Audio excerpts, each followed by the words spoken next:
continuamos analizando lo que es el sistema respiratorio, ya que los seres humanos realizan una respiración de manera celular y aerobia. Por eso requerimos transportar oxígeno atmosférico hasta las mitocondrias de nuestras células para que el aparato respiratorio pueda intervenir y permita el intercambio de gases. El sistema respiratorio se encuentra conformado, como ustedes pueden ver, por diversas partes, como son las fosas nasales, la faringe, la laringe, el epiglotis, la tráquea, los bronquios, los bronquiolos, los alveolos y los pulmones. A continuación vamos a ver la función de cada una de estas partes tan importantes del sistema respiratorio. Primeramente, las fosas nasales están situadas dentro de la nariz y su función es filtrar y humedecer y calentar el aire que inspiramos. La nariz es responsable del sentido del olfato y como vía de paso de este sistema. Por eso uno de los grandes daños que podemos hacerle a nuestro sistema respiratorio es someternos a grandes cambios de temperatura. Grandes cambios o cambios bruscos de temperatura pueden generar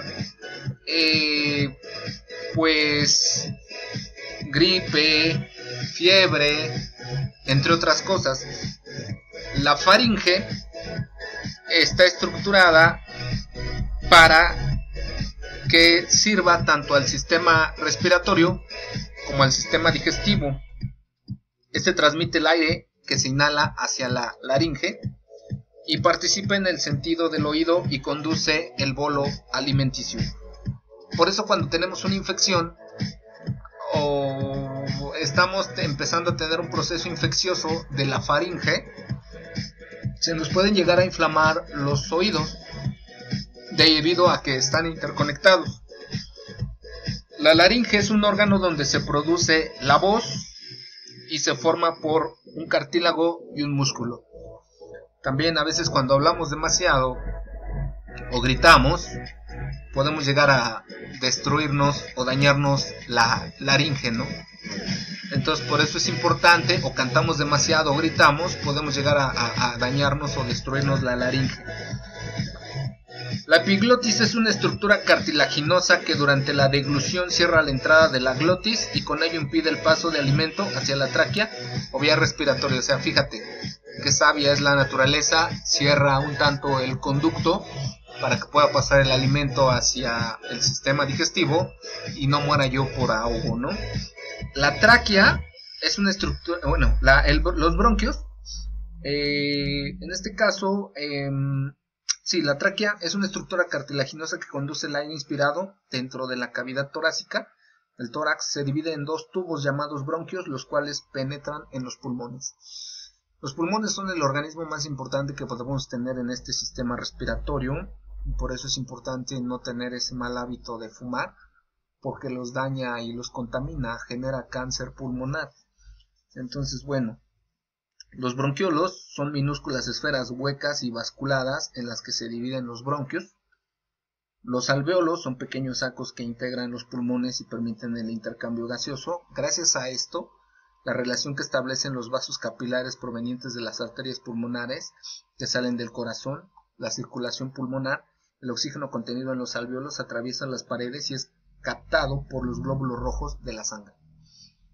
Los pulmones son los órganos más importantes del sistema respiratorio, ya que son órganos blandos y esponjosos debido a la unión de los bronquiolos y alveolos. Están protegidos por las costillas. El derecho es el más grande, tiene 3 lóbulos que el izquierdo y tiene 2 lóbulos. Tiene un recubrimiento por 2 membranas transparentes llamadas pleuras. Todos los seres vivos somos susceptibles a perder el equilibrio de estas funciones, como en este caso. Y por tanto somos vulnerables a enfermarnos en cualquier etapa de nuestra vida, pero sobre todo las personas que tienen una edad ya adulta o adulta mayor son más susceptibles. Por eso ahorita con esto del COVID-19 son las personas más susceptibles y son las a las que debemos de cuidar más, ¿no? Las que debemos de pedirle que se queden en casa y que no se muevan, ¿no? O se muevan lo menos posible, ¿no?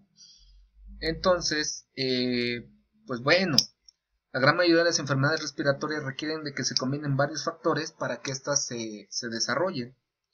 Primeramente, una disminución de la temperatura. Las enfermedades respiratorias se asocian con mayor frecuencia a las bajas temperaturas. Por ejemplo, cuando más nos enfermamos de las vías respiratorias es en épocas de invierno o en épocas de extremo frío. O les decía yo, si también nos sometemos a cambios bruscos de temperatura, pues también nos hace daño. Por eso no es muy bueno bañarse con agua tan caliente o agua tan fría, porque puede generar un cambio brusco de temperatura y en consecuencia lógica puede generar a corto o mediano plazo una enfermedad respiratoria. También se debe a que las vellosidades de las células se paralizan, lo que permite el contacto de un virus o bacterias con las células respiratorias, dañándolas, destruyéndolas y desatando una inflamación, ¿no?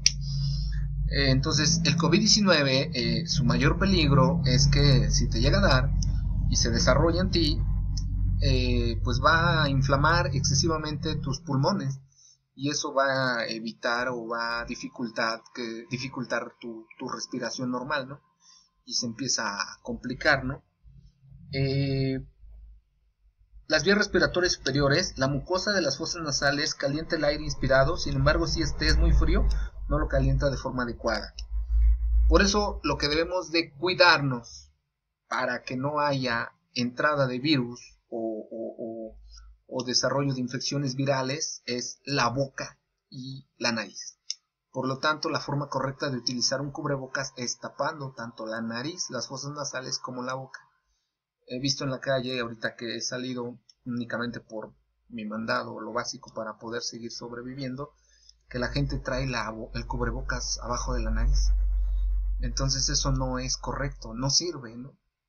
Si de por sí andan diciendo que hay algunos cubrebocas que no sirven, que tiene que ser un cubreboca tipo marca o género o línea 95 o algo así, o un cubreboca especial de esos.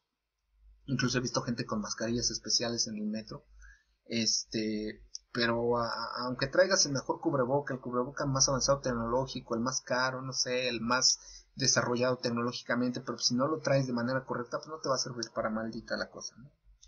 Bueno, entonces, ¿cómo se dan los mecanismos de transmisión? Dice, las bacterias, virus y agentes extraños se transmiten fácilmente de persona a persona. Aquí está el peligro. Ya sea por un contacto directo o a través de gotas de moco o de saliva, estornudos u objetos contaminados, entre otros. También la contaminación ambiental hace su tarea en cuanto a la diseminación de los virus.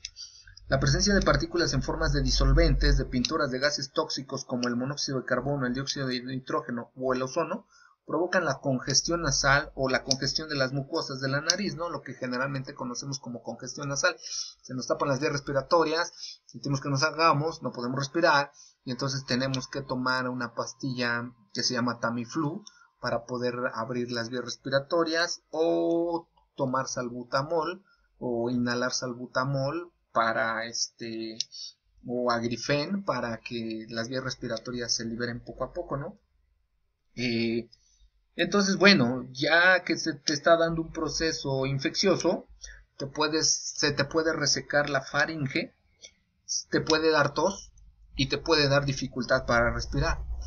Esa dificultad para respirar, si no se atiende de manera inmediata, puede derivar en neumonía, ¿no? Entonces, bueno, dice, a continuación se enlistan las enfermedades respiratorias más comunes que podemos padecer. Resfriado o gripe es una enfermedad causada por un virus llamado rinovirus que infecta la mucosa nasal, se transmite por secreciones nasales o faringe a través del moco o la saliva. Produce síntomas como fiebre, malestar general, dolor de cabeza, flujo y congestión nasal. En cambio, la faringoamigdalitis es una enfermedad producida por una bacteria que produce inflamación de las amígdalas y la faringe. Es más frecuente en niños y se acompaña de dolor de garganta, fiebre, inflamación de ganglios, mal aliento y malestar general. Entonces nosotros, sabiendo qué síntomas nos van dando, podemos ir viendo, si tenemos este conocimiento básico de enfermedades respiratorias, qué tipo de enfermedad respiratoria nos puede estar dando, ¿no? Y bueno, la influenza, que es la que les digo que creo que me dio en noviembre, es una enfermedad producida por un virus altamente contagiosa, por ello ha sido responsable de múltiples pandemias, A lo largo de la historia de la humanidad existen muchos subtipos como el H1N1 o H1N2. Entre otros, los síntomas que producen esta infección son un dolor de cabeza intenso, una irritación de los ojos, flujo nasal excesivo, tos seca, dolor muscular de articulaciones y abdominal, y en ocasiones trastornos digestivos como diarrea. La mayoría de los casos demandan tratamiento antiviral y algunos pueden complicarse y pueden llegar a requerir de hospitalización. Asma bronquial.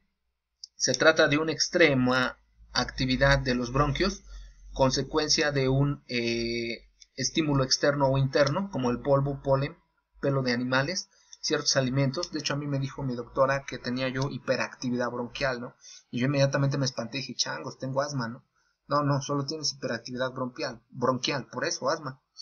Bueno, entonces, esto también es provocado por la disminución de la temperatura, actividad física intensa, humo de cigarro, etc. Ante esto los bronquios se estrechan su luz y se inflaman y producen moco excesivo, lo que dificulta el paso del aire, impidiendo su salida, provocando problemas para respirar, tos, opresión en el pecho y silbidos.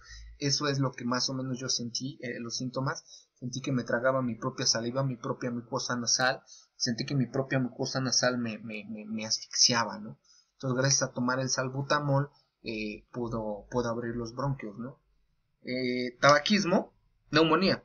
Enfermedad producida por una bacteria, se transmite de persona enferma a persona sana. Se acompaña de fiebre, dificultad respiratoria con resequedad en las vías altas e inflamación de la membrana que rodea los pulmones llamada pleura. Puede producir paro respiratorio. Y el tabaquismo es la adicción o dependencia al tabaco. Sus hojas se fuman, mastican o aspiran. El tabaco contiene nicotina, otras sustancias cancerígenas como el alquitrán y derivados de benzopireno, además de 400 químicos adicionales que ocasionan daño tanto al fumador activo como al pasivo. En el aparato respiratorio paralizan a las células ciliadas. Las células calciformes producen moco en exceso y rompen los alvéolos pulmonares, interfiriendo con el intercambio gaseoso. La nicotina estimula al sistema nervioso, provocando que las glándulas suprarrenales liberen adrenalina, lo cual acelera el ritmo cardíaco y eleva la presión sanguínea. El tabaquismo es un factor de riesgo para el desarrollo de las siguientes enfermedades: cerebro y vasculares, carcinomas de tipo pulmonar, o sea, cáncer en el pulmón, laringio bucal, de mama, esofágico, etc., así como de tipo pulmonar como EPOC, bronquitis y neumonía crónica, entre otros. Estas son algunas de las medidas que se recomiendan para disminuir o evitar padecimientos de las vías respiratorias. Primeramente, como les decía, evita cambios bruscos de temperatura. En segundo lugar, lávate las manos de manera constante. Número 3, ingiere una alimentación sana, incluyendo vitamina C, lo cual ayuda a fortalecer las vías respiratorias y el sistema inmunológico. Si tú quieres fortalecer tu sistema inmunológico, toma vitamina C. Evita el contacto directo con personas enfermas de las vías respiratorias. No asistas a lugares a donde haya fumadores o elegir las zonas libres de tabaco. Evita exponerte a la contaminación ambiental. Aplica la vacuna contra la influenza a personas susceptibles como niños menores de 3 años, mujeres embarazadas, etc. Bueno, por último vamos a hacer el análisis de los avances tecnológicos en el tratamiento de enfermedades respiratorias. Alejandro Fleming descubre en 1928 la penicilina como un primer antibiótico producido por el hongo Penicillium que inhibe el crecimiento de las bacterias. Se demostró su efectividad en 1940 en el tratamiento de la sífilis, la neumonía y la tuberculosis. René Laennec, médico francés, en 1816 inventó el estetoscopio que permite escuchar los sonidos respiratorios. John Hutchinson, médico inglés, diseñó un espirómetro para medir la capacidad pulmonar. Wilhelm Röntgen, médico alemán, en 1855 descubrió los rayos X que permiten detectar lesiones. Hans Hauhaus, médico internista sueco, en 1910 realizó una laparoscopia que le permitió revisar el interior del cuerpo e incluso retiró fragmentos de tejido pleural para identificar su estado. Entre 1914 y 1918 se desarrollaron máscaras de oxígeno portátil para el tratamiento de pacientes con insuficiencia respiratoria y para la ventilación artificial y oxigenoterapia. En 1944 se descubre la streptomicina, un tratamiento eficaz contra la tuberculosis, y en 1952 la isoniazida. Se inicia el tratamiento de la quimioterapia para la tuberculosis. En 1966 el médico japonés Shigeto Ikeda inventó el broncoscopio flexible, aparato que se introduce por la nariz o boca con el fin de tener una visión directa de las vías aéreas y que permite un impulso notable para diagnosticar enfermedades respiratorias. En los años 70 del siglo pasado se inventó la tomografía axial computarizada TAC, que permite obtener múltiples imágenes al rotar el cuerpo. Una computadora comienza